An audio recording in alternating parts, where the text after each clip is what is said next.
Indy Houston, the Philadelphia Joel Embiids, the Great Barrier Thief, and then the three-headed fantasy monster in Clipperland headline this Wednesday night Outlook. Welcome to the Fantasy NBA Today podcast, a sports ethos presentation hosted by yours truly, Aaron Bruski. Yeah, that's my name. Welcome to our viewers on Twitter and on YouTube. I think we're on both of those. How you guys doing? Good to have you guys on the show. Good to have Doc on the show. And thank you, Andre, for producing such a great episode so far. You guys, do me a favor. Head on over to the platform of your choice where you listen to this podcast. Hit the subscribe button, or where you listen to podcasts, I say. We're doing a lot of content that's only going to go out on the pod. You're definitely going to want to make sure that you get that into whatever pod feeder you're listening to. Show notes-wise, we are doing 2 episodes per day. We got 3 live shows in the mornings on Mondays, Wednesdays, and Fridays, right around this time, maybe a little bit late. I think I got on time here, Doc. And then Monday through Friday at Ethos After Dark at about midnight Eastern time. And the guys are having a lot of fun over there. Way too much fun. Way more fun than I get to have in the mornings. You guys are just crushing it over there. And let's quickly say hello to our show sponsor, BetOnline, the world's most trusted betting platform, your number one source for online betting. From the earliest odds to in-game live betting, BetOnline provides you with all the action, the ability to watch all the games as they happen, with the largest selection of odds on everything from football, NBA, college basketball, NHL to UFC and MMA. Head to the BetOnline website today to get on the action with America's most trusted site for online wagering. BetOnline, the game starts here. Doc, how you doing? I'm good. How are you? I am waking up and enjoying my coffee and getting ready for actually a really consequential Wednesday night. There seems to be a lot of good action on the board. We're going to break down all of these games here shortly. One thing that I did notice is there does seem to be a bit of Jared McCain fever going on out there. And we got some players returning here soon. I don't know if you want to jump into this real quick, because I think this topic's real interesting. There's a sense out there that Jared McCain is going to go bonkers for the rest of the season. How are you feeling about Mr. McCain, knowing that Tyrese Maxey could be back real soon, and you got Joel Embiid back in the mix and Paul George ramping up? How you doing with McCain? Well, he's been awesome.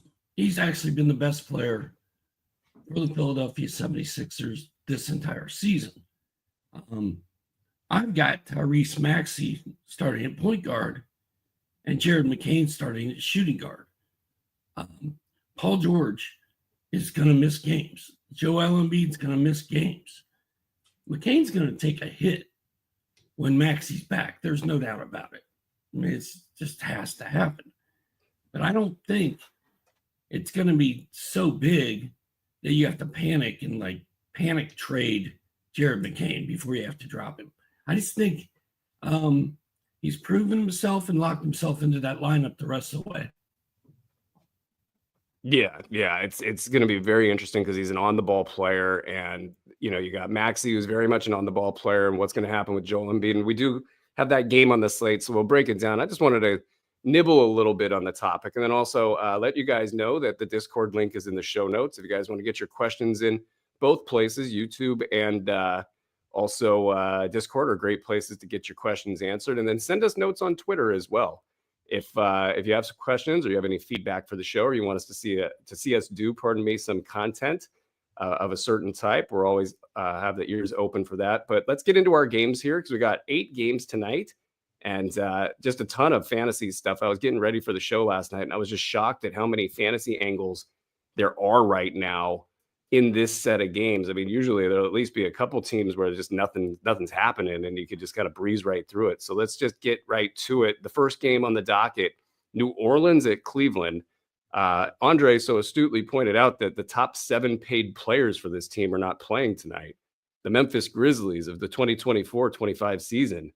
The New Orleans Pelicans, you got Brandon Ingram out with an ankle issue. Trey Murphy out with a hamstring, on his probable, return to play strategy for the next couple of weeks. I would think back-to-backs are not his thing. So that leaves all sorts of openings for your guy, Brandon Boston Jr., who's been a top 100 play, 29 minutes per game over the last 12 games. Let's start there. How are you handling Brandon Boston? What are you watching for in this game? Well, I'm mad. I'm mad at Brandon Boston. They weren't much healthier last night against Dallas. I think Ingram played, but everybody else was still out, and maybe Murphy played.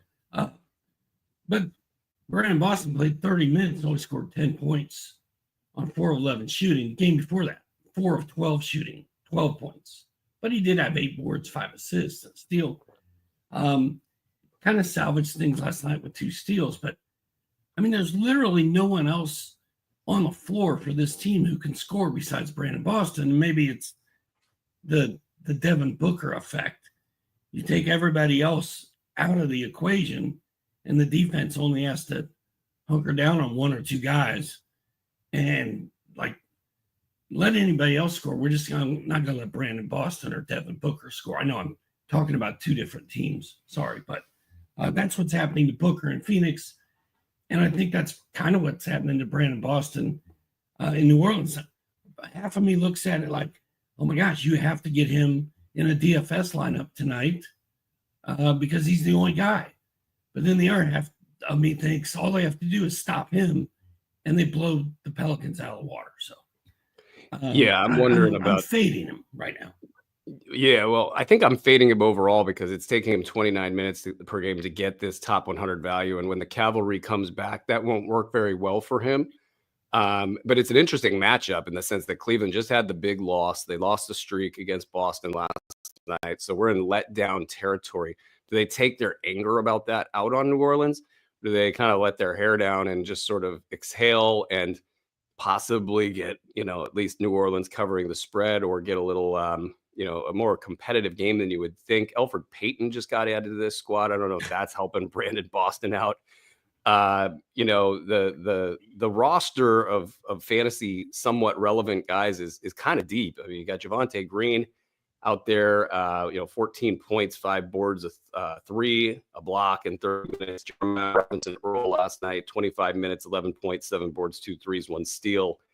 Yves Missi had 9 rebounds, 4 assists, 1 steal, 1 block in 23 minutes. Who's the guy, I guess, right now that you think can jump up and carve out a role when the cavalry does return? Out of those guys, is there anyone you like the best? I mean, Missi's going to play because they don't have a center. Boston's going to play because he's a bucket, supposedly. I think he's just kind of hot, kind of cold right now. I have Javonte Green on my bench in 30 deep. I actually started him last week. I like him in that league, but I don't see any hope for him in 12-team leagues. I don't know, man. And also, as far as is Cleveland going to have a letdown and not cover the spread? This Pelicans team got blown out by like 40 last night. Like they're a disaster. Cleveland should win this game by 40 points. I mean, it shouldn't even be close. But maybe that was the motivation that New Orleans needed to keep it within 10. I don't know. The other thing from New Orleans that I think is interesting is Herbert Jones is not really in the news much, but it seems like he should be theoretically coming back soon. So folks should definitely make sure that he's not available on waiver wires as long as you're not in a super shallow league where, this kind of thing can't work for you. On the other side of the line, what I've been noticing about Cleveland is that Donovan Mitchell is slowly climbing the boards. He's a mid-second round value now. And then Darius Garland, 3 of 21 last night. Yeah, it's the Boston Celtics, but that's a little brutal. And you kind of wonder, when he lost his confidence last season, is there anything that can rock the boat with Garland? Do you think there's anything that can rock the boat with Garland and take away his otherwise really good start? I mean, he's a top 30 guy so far. Do you get worried about a guy like that who's had confidence issues the year before after a night like that, 3 of 21? Not really. I mean, It was against Boston. It was against Derek freaking White, and Drew Holiday. Like, okay, they shut him down. They stopped him. They won the game. I just love Cleveland's 8-man, super tight, super consistent rotation. You know what's going to happen every night with this team. They're all playing well together. Everybody's on the same page. It's just fun. I'm not worried about Garland. No. Yeah, LeVert has been out and we'll see if that continues. A top 90 value, Karis LeVert. He wasn't that great last week, but on the season, he's been great. And then Dean Wade, Isaac Okoro, they've been out. So you did have that super tight rotation. Ty Jerome has been a top 115 value this season. Not last night, his season long line, 11 points, 2 boards, 4 assists, 1.3 triples, 1.2 steals on 60% shooting, that Ty Jerome. So he's doing great and a super tight rotation there. Let's move it along to Chicago and Milwaukee. Oh, looks like we got some breaking news. Scotty Barnes resumes on-court activities, practicing in an unknown capacity on Wednesday. And that was Isaac Okoro. Everybody. Chicago at Milwaukee. Pat Williams is ruled out for this one with a foot injury. He's had issues with that foot, of course, and this at least sounds very precautionary. But that little ride he took people on for about 4 games, that ride is over, as it typically is. Nikola Vucevic has been a top 12 play this season, 21-10 with 60% shooting from the field and 85% from the line. Not bad. Kobe White's been a top 50 play, so that's been nice. Josh Giddey has been like a top 200 play. He gets you 12, 6, and 6, but everything else is bad. He's got 41% from the field, 67% from the foul line, 2.5 turnovers per game. How are you working with the Giddey situation? Do you think that it gets better for him, or are we starting to find a baseline for him where there's a lot of just, in his stat set and not enough giddy up, where the giddy up's needed? Pun definitely not intended there. Well, I mean, I don't think anybody thought he was going to be a huge steals and blocks guy. He's hit a 3-pointer in 8 or 9 straight games. Like everybody else, like a lot of other players, he's just not shooting the ball well. 38% in November. There's 3 of 12. There's 2 of 9. There's also a 7-11. I think there's time for him to turn his shot around. I do like the counting stats. I do like the mini flirting with a triple-double. Every time he goes out, he's got triple-double potential.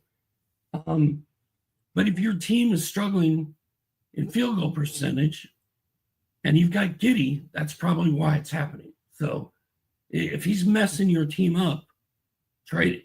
And if your team is dominated with him, those county stats are helping you. I don't know what else to say. Yep, that's right. And this is the bottom, I think, for him. He's never been a top 200 guy.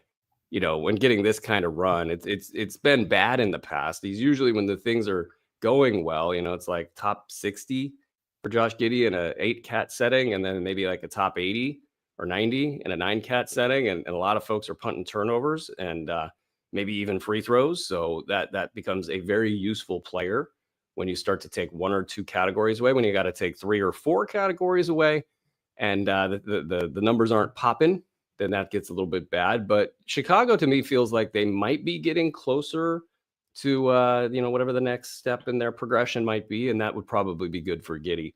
On the Milwaukee side, I only got one thing I'm watching for, Doc. It's incredibly boring. It's Taurean Prince. He just had a stinker, and he's been running at a top 125 level all season consistently. He's been the guy that's just sort of navigated his way through that mess. You got anything in the Chicago-Milwaukee game that's on your mind that you're watching for?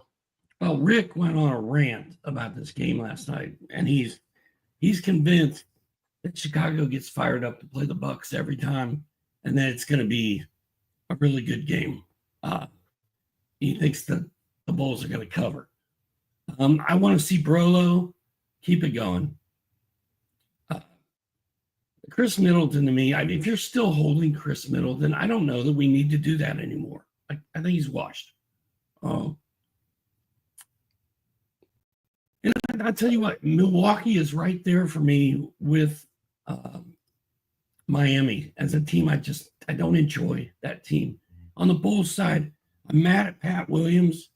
He teased us for like 3 games. We pick him up. We get him in our lineup. Then he goes kind of to crap. and stops playing well. And now he's hurt, not even going to play. So come on, Pat. Suck it up. Yeah, I don't like watching Milwaukee play at all either. I mean, Giannis, even when he's just physically dominating, yeah, it's great. But it just there's a lack of flow, and then Lillard kind of, I don't know, when he's hot I can watch it, but the combination of these players, it just isn't exciting for me. So maybe it'll be a better game because Chicago will come in and want to play. It is a little bit of a rivalry there, so we'll check that out. Let's get to a good one here. This one is so tasty. As mentioned at the top of the show, Jared McCain, he's a top 120 value this season in 21 minutes per game, but he's been a top 70 guy over the last 10 games in 25 minutes per game, and he's been a top 40 guy over the last 7 games. Now, Kyle Lowry looking like he's going to miss about a week, maybe more. Is this Philly going, hey, Kyle, we got to move on. We got a good young player who is, just tearing it up, and you're going to have to exit stage right. That's one theory I'm working with here. And then we got Joel Embiid, a top 140 value, who is shooting 32.4% on the field, but at least he's made all 18 of his free throws. Just facing a ton of criticism from all sorts of fronts. I mean, there was a report about a team meeting where Tyrese Maxey's basically saying, hey, dude, you got to show up on time. All the classic star player not giving the effort, that kind of stuff is absolutely front and center in this story in Philly, who is probably 3-11 right now, 3-12. They're absolutely bottoming out there. So in the midst of all of that, Paul George returns and has a top 60 value over his first 7 games. In the midst of all of that, we're going to find out, I think, what they're made of in this game right now. As we were talking right now, Joel Embiid looks like he's playing in this one. There is a bunch of illness going around the league. We have a bunch of illness injury notes to share as we go through today's slate. But with all of that and all that background right there, what are you watching for in Philly, Doc? Hey, are people still writing non-COVID illness, or do we just say illness now? I think we just say illness. Okay. All right. Just run-of-the-mill illness. That's how I handle it. I'm sick like every day over here. I just say what's illness. Great. I'm not going to talk much about the Sixers right now, but I'm going to say, like, I was kind of busting your balls on the show last night. People are like, what time are you on tomorrow? I'm like, oh, it depends on what time Brew rolls in. So then I was 20 minutes early today, sir. I get disconnected from this podcast just now. And when I come back in, all I hear is he's late. He's late. He's an eye guy. He's disruptive. And you were talking about effort's not there. Yeah. Yeah. And I was like, oh my God, he's talking about himself, isn't he? Again. No, he's putting me on blast. And then I should have been doing that. I should have said we had a team meeting and we kind of came together, Doc. And what we said was we were going to approach you live on air about your truancy issue. And I realized you were talking about Joel Embiid. So that was fantastic. I love that. So does he suck now? That's the question. I'm kidding. Yes. He sucks, says Doc. For this year, it's going to be a long year if you got Joel Embiid. I don't know if you heard the part. He's shooting 32% from the field. Oh, good. Do you think that like he's going to get in shape and be Joel Embiid that we've seen, something close, like 80, 90, 95% of what we've seen when he's healthy-ish and being the, say, number 2 player in fantasy basketball? The problem is he's coming off this surgery, right? And when you have surgery, it messes up your body. And people tell me, like, hey, man, you should go get exercise. And I'm like, dude, I'm one thing at a time. Like, I'm just trying to stay alive at this point. Go get exercise? And my wife, like you go to the store and purchase it? Yeah, right? And my wife broke her shoulder. So she's focused on one thing, and that's getting her shoulder healthy. It's got to be really hard for an athlete to get their That's 250 pounds. To get their ailment fixed while also trying to work on their stamina. And so I just think this year is going to be a long year for Joel Embiid. He's just trying to stay on the court and function. There's a lot of mental stuff going on for him. It's one of the most fascinating things that I've seen in maybe the last couple of years, where a top player is really just getting crushed publicly, and then it's like all over his face. And you've got this strange assortment of players that have been put together here on the fly. Apparently, Daryl Morey's job is safe, and that bit of reporting was just fun and interesting to watch. I mean, nothing against Morey here. I think like what he did was probably the best case scenario for what you could do in a situation like this. But if Embiid is not washed or washed-ish, maybe even just for this season, let's just kind of keep it easy on him here. I think we got to see that within like about a week or two. I'd say about 2 weeks from now, that would be a normal ramp for a player with the issues you're describing. He's a large man that's got to rehab a bunch of different stuff, and it's really hard to do that on the fly.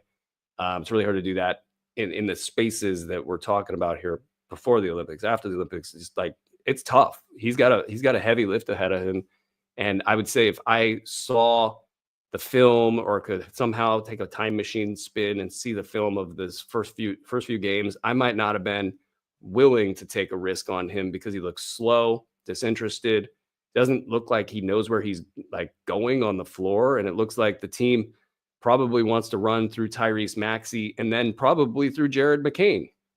You got these two players who are super dynamic on the ball with Joel Embiid, clogging up the middle, standing at the top of the 3-point line for no good reason.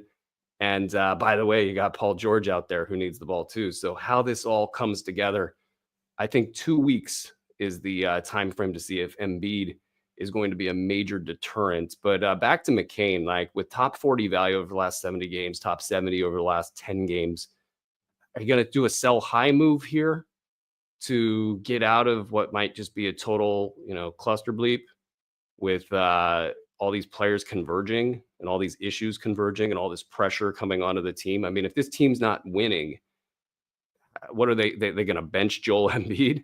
They're going to bench Paul George? Are they going to bench Tyrese Maxey? Or kind of makes sense to me that they say, all right, we're going to go down with you guys.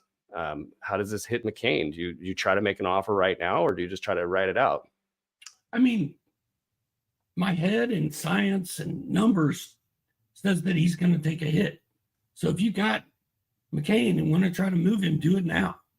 But like I said earlier, I think he's locked into that starting lineup. I still think he's going to be a decent fantasy player, but he's going to take a big value hit. Yeah, I can't see him going less than 120, and I can't see him going less than 100 even. I think he's got a real good 50-50 shot at top 75 value, maybe even a better than 50-50 shot, like 55-45 shot at being better than top 75 in 9-cat leagues, where the 1.0 turnovers per game certainly helps him out. If you're in an 8-cat format, shave maybe 10 or 20 ranks off of that. That's where I'm at with that valuation. And then on the other side, Memphis is super interesting as well. Jaws tweeting beat writers that he's going to be back sooner rather than later. He's out with a hip injury. Zach Edey, I don't know how long he's going to be out, but it didn't look great. Ankle injury. Marcus Smart is ill. I don't even know if he factors into their plans anymore over there. Vince Williams looks like he got dinged up with an ankle injury after 7 minutes. So that's that. You got all these cool fantasy players. You got Santi Aldama, who went off last night for 28 and 11. He's in the top 80 value in just under 29 minutes per game. Jake LaRavia, 8 points, 9 boards, 5 assists, 3 blocks. He's not going away. LaRavia fever, baby. Jay Huff, top 120 value in just 14.4 minutes per game. And he was bad last night. He just had 6 points and 1 3 in his 13 minutes. And I guess that's going to happen if you only play 14 minutes a game. But he's tantalizing. Scottie Pippen Jr., a top 115 value. Last night he went for 16, 6, and 6, a steal and a block. I think he went 6 of 10 from the foul line, but like he just finds a way every single night. So as this game's coming together tonight against Philly, what's the thing you're watching for? Shout out to Santi Aldama last night, 28 and 10 with a good stat line.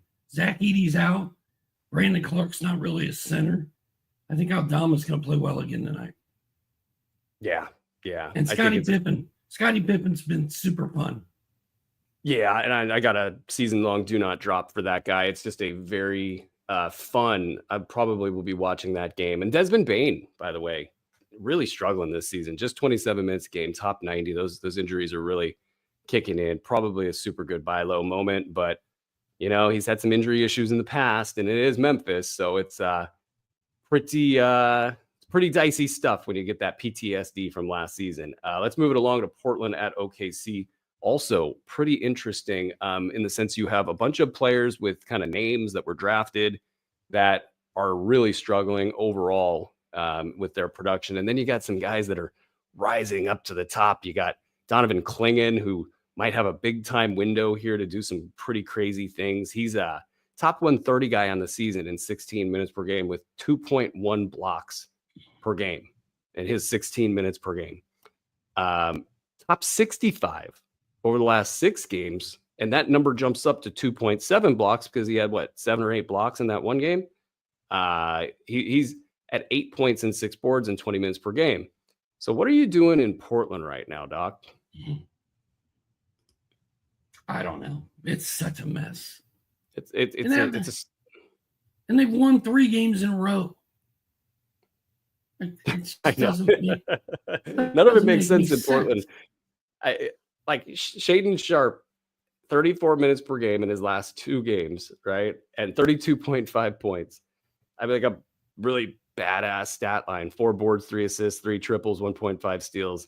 But 68.4% foul shooting on 9.5 attempts per game. It's outside the top 200 for him in his 6 games this season. Shaedon passes the eye test, though, man. He looks like he's on a mission. What are you doing with him and Scoot? Scoot Henderson, everybody. Scoot Henderson.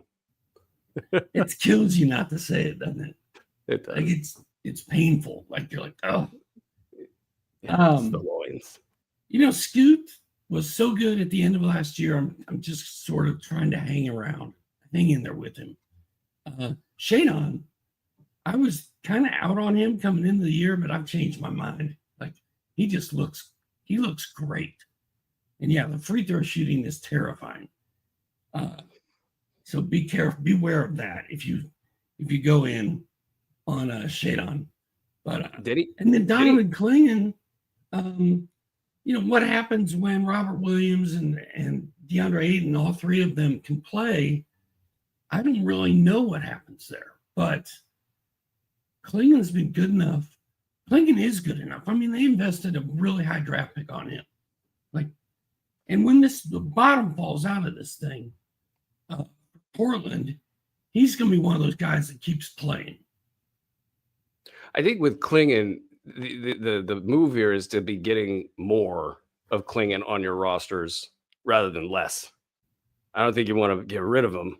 I think you just want to go get him in some way, shape, or form. If he's already productive now, and DeAndre Ayton, by the way, is out with a deep first finger bone bruise, I believe is the diagnosis there. That's like perfect to get his job stolen from him. It's like, hey man, we got this guy who's pretty much killing it, and you're not. So I mean, 24-24 split, something like that. Time Lord, do they start just taking DeAndre Ayton out of games, for scheduled rest? Do they suggest to him, hey, DeAndre, you could take a night off and rest that foot, or whatever it might be. And then all of a sudden you get this, it's a bad situation for Ayton, but then Time Lord, by the way, we're really burying the lead here. Time Lord's got top 15 value in his 4 games. The stat line is stupid.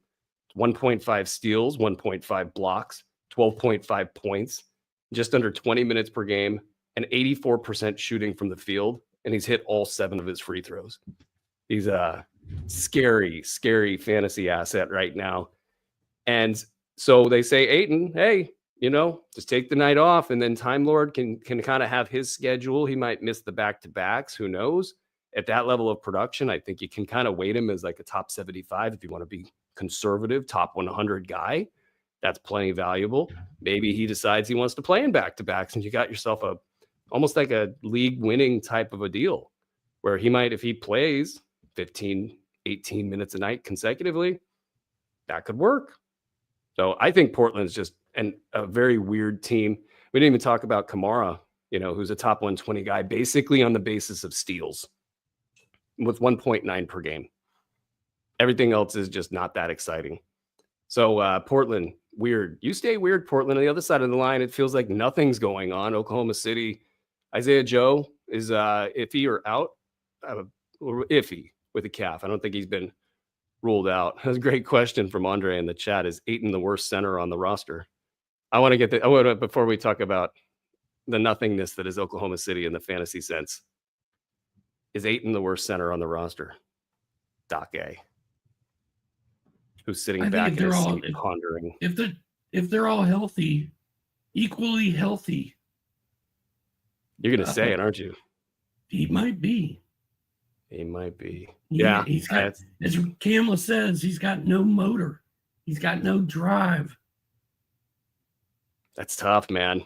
That's really tough because there was a point in time where he looked really good and it just went downhill. And somebody should do the story on that. When players just all of a sudden get really good or go really bad, there's a story there and somebody should get there. On the Oklahoma City side, I mean, what else is there to say other than Jalen Williams is amazing? He's a top 10 fantasy asset right now. Shai Gilgeous-Alexander is amazing. He's a top 4, I believe, fantasy asset right now. Lou Dort has gotten some production lately, because guys have been out. There was a Caruso sighting. He had 5 defensive stats in the last game. Is anything striking your fancy on the Oklahoma City side? I mean, I just can't get over the loss last night. They got beat by a Spurs team that doesn't have Victor Wembanyama in a cup game that matters. Like, what are we doing? What happened? And I think what it comes down to is you've got Jalen Williams and you got Shai doing everything for this team. There's nothing off the bench. Alex Caruso, 1 of 7.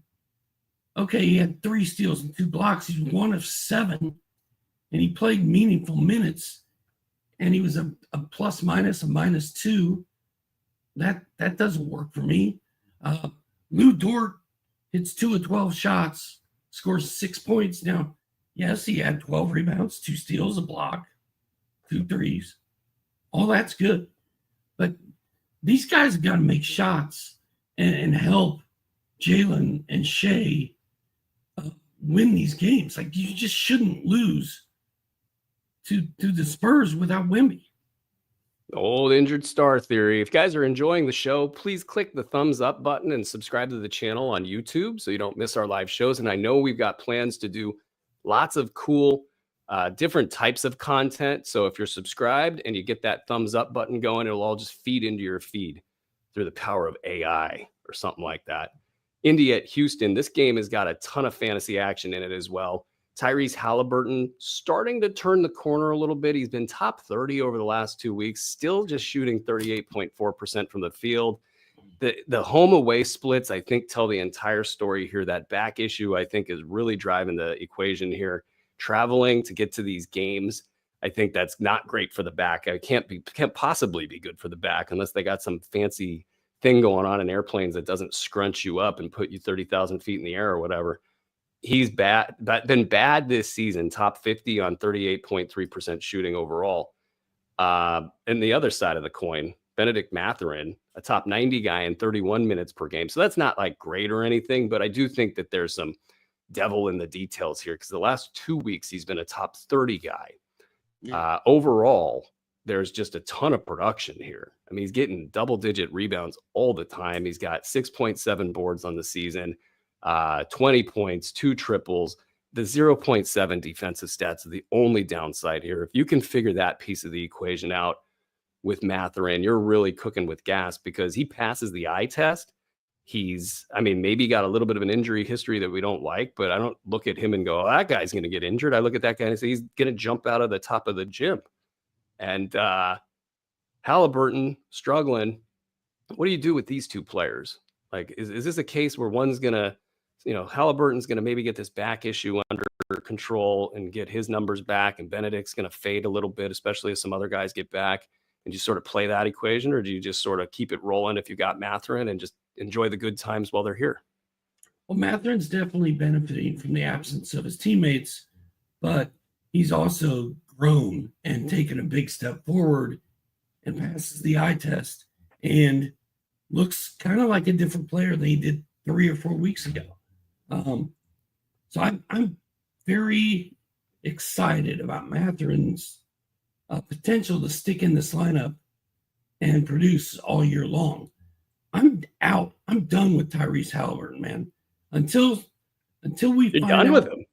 until we find out what his problem is, I'm done with him.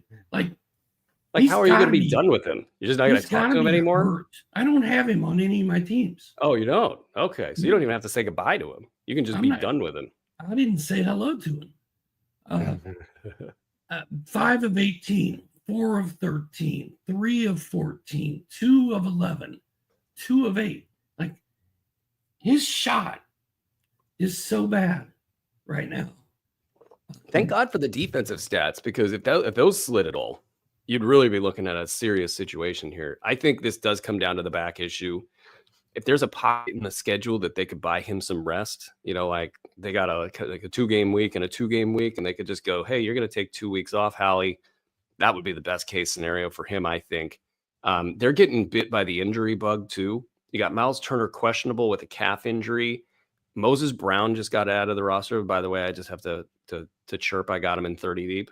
Anytime there's a player that gets added to a situation where they might actually get some production and you're the guy that can pick them up off waivers and you can beat all of the other Hawks out there, I'm just excited about that. I don't think he's going to do anything, but look, if Turner doesn't play, you got Jarris Walker, who's been downgraded to questionable with illness.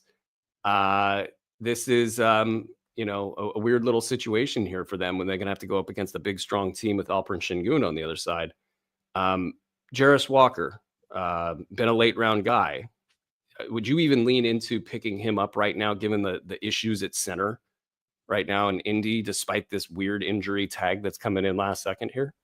If I'm in a deep league, I would. 12-team league, I think I'd rather have Obi Toppin. Just because I know what he can do. I still don't really know what Jarris Wallace can do. And back to Tyrese Halliburton for a second. I don't know that a couple of games of rest is going to help him, bro. He had the summer off, and then he went and played for the Olympic team and sat on the bench for them, getting tons of rest because Steve Kerr wouldn't play him, and now we know why. I don't know what the answer is with Halliburton, but to me, something is not right. Something's off. So yeah, but I think I'd roll with Obi Toppin before I'd go with Jarris Walker right now. Toppin's been a top 170 value all of a sudden, but it's really just heavily weighted in field goal percentage and just getting the 21 minutes per game. So for my money, I would probably want to see if I could get Jarris Walker to go off and get a little bit of upside there. Top 130 value over the last 7 games for him. 1.6 threes, 1.7 steals, 0.7 blocks. So those cash counting stats are looking nice for me there. So I would go there. On the Houston side, they're kind of surging right now. Şengün up into the top 36, 29 and a half minutes per game. There was a little stretch here where he was a top 20 guy. So he's been getting things going the right direction. Tari Eason keeps just crushing it, top 50 value. Amen Thompson, top 85 over the last 8 games. His season-long stats aren't quite as good, but the duo there, it feels like they're onto something. I think they're going to just keep leaning into that. And then if anything happens above on the ball handling side, Amen Thompson has a ton of upside beyond that. Right now, though, Tari Eason's probably the guy to have over Amen Thompson, and that's just saying a lot right there. Jalen Green popped up on the injury report with an illness. I don't think he's ruled out, but he's questionable. But Cam Whitmore also on the injury report with a knee. So you might get a little bit of extra bandwidth in this rotation here for this tonight's game. Fred VanVleet, top 30 over the last 2 weeks. So the rehabilitation of his value is underway. There's not a lot of questions there. So I'm going to skip us ahead to Atlanta at Golden State. Now, Jalen Johnson is questionable with lower leg inflammation. So that's going to open up a ton if he doesn't play. But Dyson Daniels and Jalen Johnson, by the way, has been a top 10 player over the last 6 games. So he's really got it cooking right now. Dyson Daniels, top 16 over the last 7 games, averaging 4.4 steals per game with a lot of green light on offense. Not so efficient from the field. The percentages are kind of what we thought they would be with him, but he has just stepped up and taken a big leap, massive leap. There's no news there. Everybody knows that. Trae Young, 36% from the field over his last 6 games. So there's some inefficiency because of these guys probably being a little bit thin and banged up. But what are you looking for out of Atlanta in this game tonight against the Warriors? I guess the biggest thing I want to see is, DeAndre Hunter shocked the world the other night when he did a Jalen Johnson imitation when Jalen was out, and played great. And then the return of, and I don't think it's going to happen again unless Jalen Johnson's out again. And even if that's the case, Hunter probably won't be as good as he was last game. But I want to see if Bogdan Bogdanovic and his return to this team impacts any of these guys at all. Is he going to impact Dyson Daniels? Is he going to impact Zachary Sachet? I don't think he's going to. I think the Hawks are like, yeah, Bogey, you're good, but these guys, these are our guys now. So I think it will. I'm not worried about them. I think that there is a sell high position here. Don't get me wrong. There's a sell high position for Dyson Daniels. The Dyson Daniels hype factory is as high as it's going to get this season.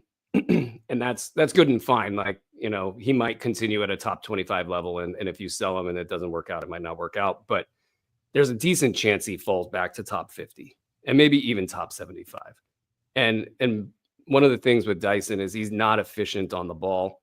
Bogdan Bogdanovic will make both players. He'll make Dyson more efficient. He'll make Dyson better.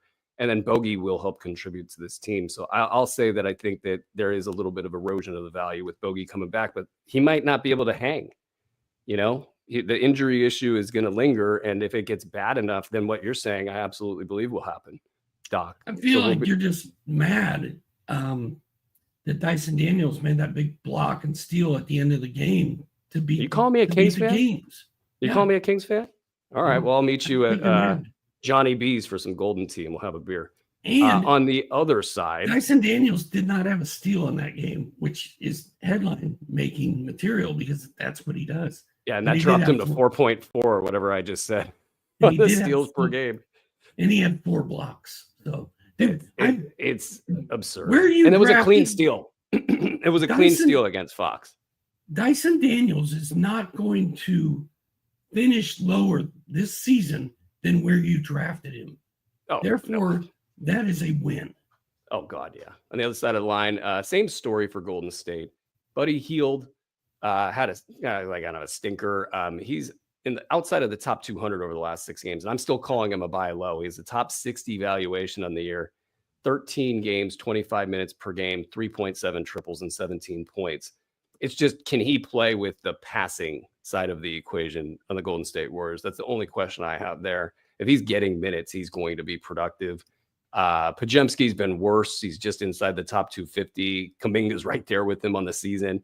Wiggins, top 200 over the last few games. It's not great for that trio right now, but I do think as this team rebalances, that they'll be fine. If you have a comment on the Golden State Warriors, feel free to step on me, but I want to speed us ahead to New York at Phoenix. Why are we? Steve Kerr's rotation in Golden State is ruining everything about that team as far as fantasy goes. It's ruining Buddy Hield. It's Barry Podziemski. Also, Steph Curry is going to go for 50 tonight. Ooh-wee. I love it. And then Trey don't play no D. There, yeah, that's true. And I think Curry likes to go at him a little bit. So New York at Phoenix. The Knicks are just a known commodity at this point, and maybe we get a sense of like Cat's top 5 right now, Josh Hart's top 40 right now, Anunoby's top 40 right now, Bridges is top 75. Maybe Cat slides back a bit, maybe Hart slides back a bit, maybe Anunoby slides back a bit, Bridges slides up a little bit. That's the only sort of trend lines that I can see there, but it's just all Thibodeau heavy starting lineups all the time there. Miles McBride is out with left knee inflammation, so like it's even more reason for Tibbs to play these guys 38 minutes a game. So fire them up and enjoy what you have cooking on the New York side. For the Phoenix side, you got basically situations we've seen in the past. Bradley Beal and Kevin Durant out. Nurkic questionable with his ankle injury. Even if he plays, it's questionable if he'll play a lot. You're getting some Miles Plumlee, or probably Mason Plumlee. Shout out Miles Plumlee. I'm watching Grayson Allen to see if he can get it together. It's a prove it week here to see if he can buy maybe another week. He's got a good situation brewing, but he needs to do more than score and hit threes.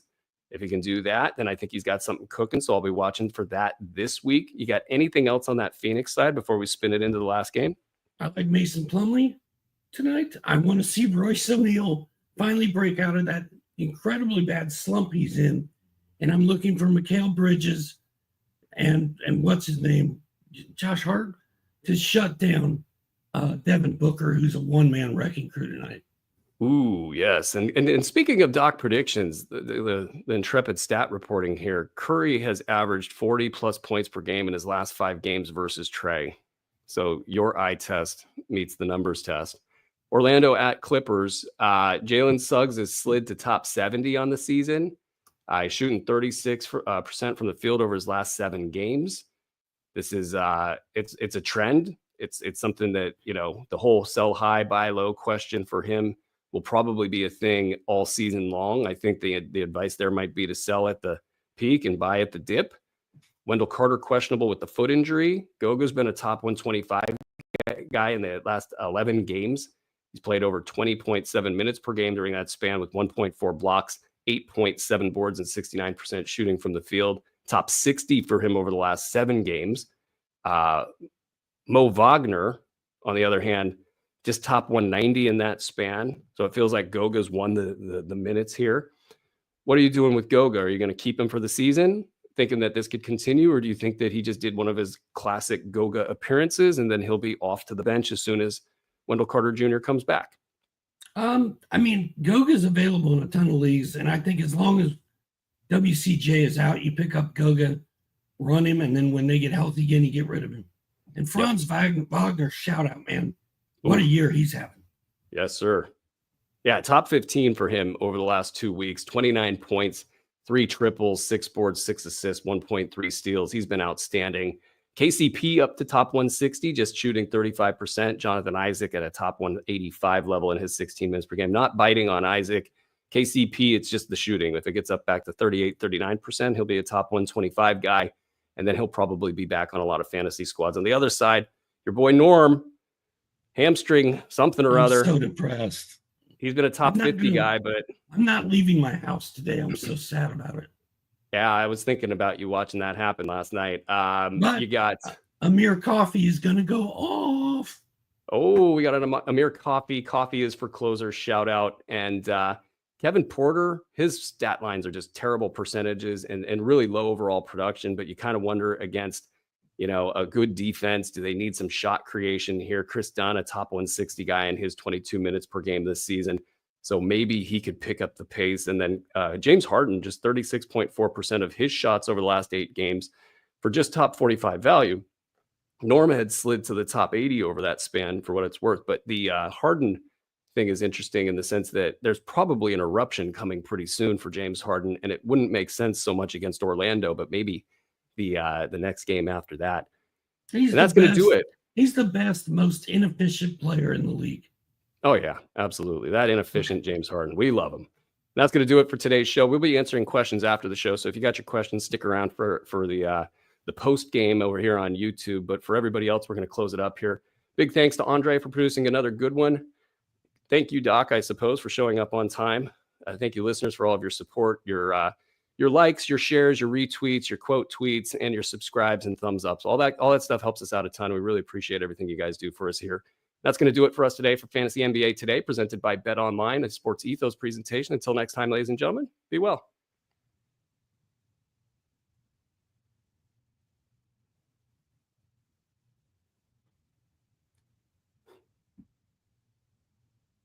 Oh, that's right. Yeah, I was waiting for that button to go. All right, question time. This is where we just act normal here. We got questions. Bodian NYK asks 14 team roto categories aside, who do you like more going forward, Keegan Murray or Jalen Suggs? I like Suggs. Yeah, Keegan is an interesting one right now. I mean, there's some like the concrete reasons that he's not doing as well as he could. He's run the most miles in the NBA, for one. They have him guarding elite players all the time, too. So those are two things. Like, he's missing wide open threes. We know he's a knockdown shooter, so that's weird. In a 9-cat league, I would project Keegan Murray to be probably for rest of season, knowing that the dip has already hit. I would project Keegan Murray, especially, it will go per game because I do think he'll just play a lot, by the way. So I think you get more games out of him. But I would say that he's going to be a top. I was going to say 50. I'll say 55, top 55 guy going forward. And I think that he's a little bit better than where Suggs is at. So I'll go Murray here. It's not comfortable, but I'll go Murray here. Okay. Croc P2424, which side do you prefer for 14 team 9-cat? Levine and Trey Mann or D'Lo and Cam Johnson? Like, Cam had 34 last night, man. Yeah, he's cooking. There's no steals, there's no blocks. If D'Angelo Russell was not involved in that, I'd probably say Cam Johnson's side.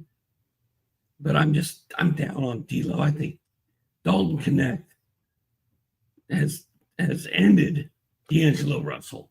Yeah, we probably should have spent some time on that on the show, now that I think about it. So I'm going to go with Levine and Trey Mann, even though I don't trust Zach Levine's health any further than I can throw him. Wow. Yeah, I'll take Levine and Trey Mann on this side because I agree with everything you just said. And at some point in time, it probably has to end for Cam Johnson, unfortunately. Yeah, where are we at? Frank Game Blouses, 12-team 9-cat head-to-head. Is Andrew Wiggins worth an ad? I have dead weight at the end of my bench. What do you think, Doc? Yeah, I don't know why not. But again, Steve Kerr's rotation is maddening if you play fantasy basketball. It is ridiculous. So yeah, I would have to see your whole waiver wire, but I think Wiggins is certainly someone you can look at. Yeah. What about Lindy Waters? Like, do you think that actually makes sense for them, starting him? Nothing Steve Kerr is doing makes sense to me, except that they're winning. Yeah, and Looney's questionable with an illness tonight. I wonder if Trace gets a little bit more run. But yeah, no, folks are not happy with Steve Kerr right now, and it's funny because they're winning, but still folks are not happy. Yeah, but still folks aren't happy with him. Not the locals, not anybody. It feels like is happy with Steve Kerr, and they're winning. The Cousins 98-55. Would you rather pick up Lindy Waters or Andrew Wiggins? Oh, Wiggins. Yeah. With Lindy, I'm impressed with what I see. It just, he's got, to be a little bit better around almost every single edge to really be like, oh yeah, we want to give Lindy Waters 25 minutes per game at the expense of Buddy Hield, who can play the Klay Thompson role and really make them dynamic. And yeah, there's defensive issues up the wazoo, and that's why you've got Lindy starting. But I mean, I think the answer also with this stuff is rotate your rotation. Like don't have a starting unit and a bench unit, mix and match these things at the 6-minute mark. So you can maybe, if you do bring Buddy Hield off the bench, that he gets a lot of time with Steph and Dre. It's playing with Kuminga, and that's probably the big thing. Kuminga doesn't pass. So if you're playing with Kuminga, it's just like, all right, well, Kuminga, you go left, you go right, and then everybody will just stand around and watch. And that's the problem with him. You hate on Kuminga so hard. I know. I was watching the other night, and he was passing the ball. Did he pass? That's so good. Thank you, Kuminga. I mean, he doesn't shoot it every time. Not every single time. Just like 3/4 of the time. His assist rate, it's going up. I would love to see it. As a Warriors fan, I would love to see him pass the ball more. Mike says, hello. Thoughts on Elfrid Payton signing with the Pelicans? 9-cat. Is Elfrid Payton having in him? Is he going to go off for a week? I would only consider picking him up if he has his old haircut back. All right. Check the hair. Manila Most Wanted. Would you guys bless this trade? Franz Wagner and Brandon Miller for Sabonis. You blessing it? No. No? I usually like the side with the best player in the deal, and the best player in the deal is Sabonis. But Miller looks inefficient, but he looks good. And Franz Wagner looks like an all-star. So I want Miller and Franz. It's interesting to split the asset up here because I think the valuation of this trade is really close. And I'm always wanting to take the one player instead of the two because I feel like I could take the open roster slot and make something of it.